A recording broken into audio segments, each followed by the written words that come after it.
fellow countrymen, at this second appearing to take the oath of the presidential office, there is less occasion for an extended address than there was at the first.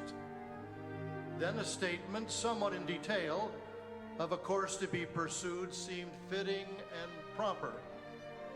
Now, at the expiration of 4 years, during which public declarations have been constantly called forth on every point and phase of this great contest, which still absorbs the attention and engrosses the energy of the nation, little that is new could be presented.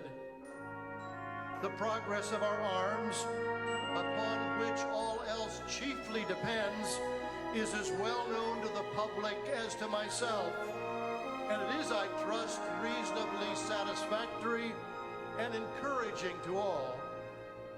With high hope for the future, no prediction in regard to it is ventured. On the occasion corresponding to this 4 years ago, all thoughts were anxiously directed to an impending civil war.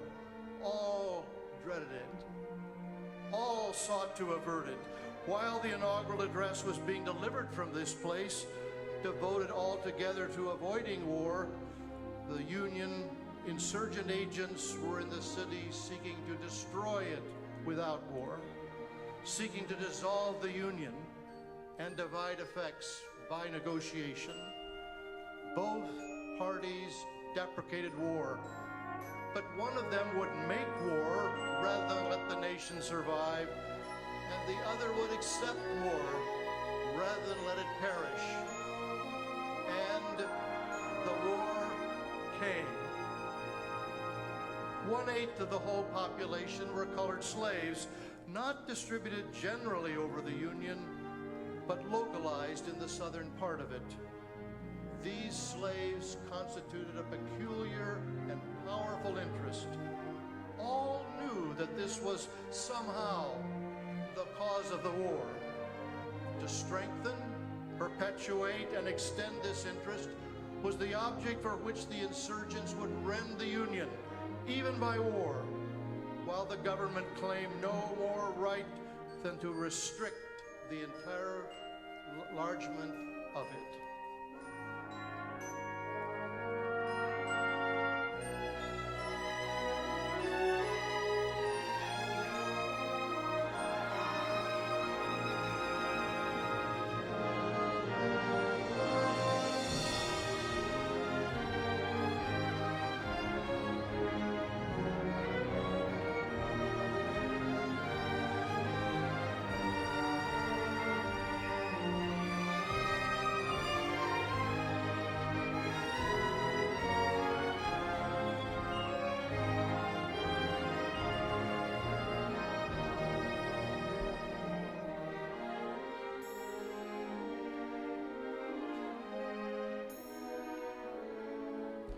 Neither party expected for the war the magnitude or the duration which it has already attained.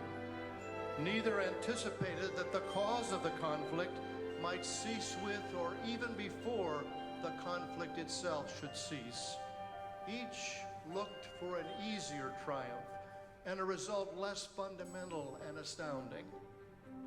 Both read the same Bible and pray to the same God, and each invokes his aid against the other. It may seem strange that any man should dare to ask a just God's assistance in wringing their bread from the sweat of other men's faces. But let us judge not, that we be not judged. The prayers of both could not be answered. That of neither has been answered fully. The Almighty has his own purposes. Woe unto the world because of offenses, for it must needs be that offenses come, but woe to that man by whom the offense cometh.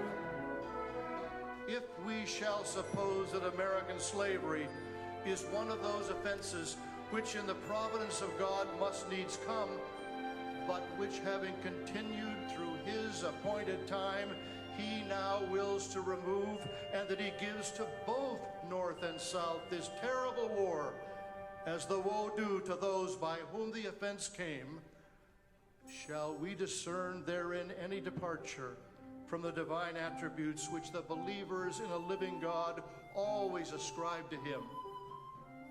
Fondly do we hope, fervently do we pray, that this mighty scourge of war may speedily pass away.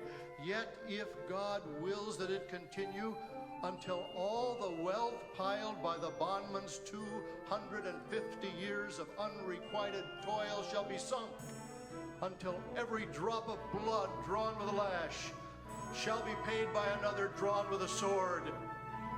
As was said 3,000 years ago, so still it must be said, the judgments of the Lord are true and righteous altogether.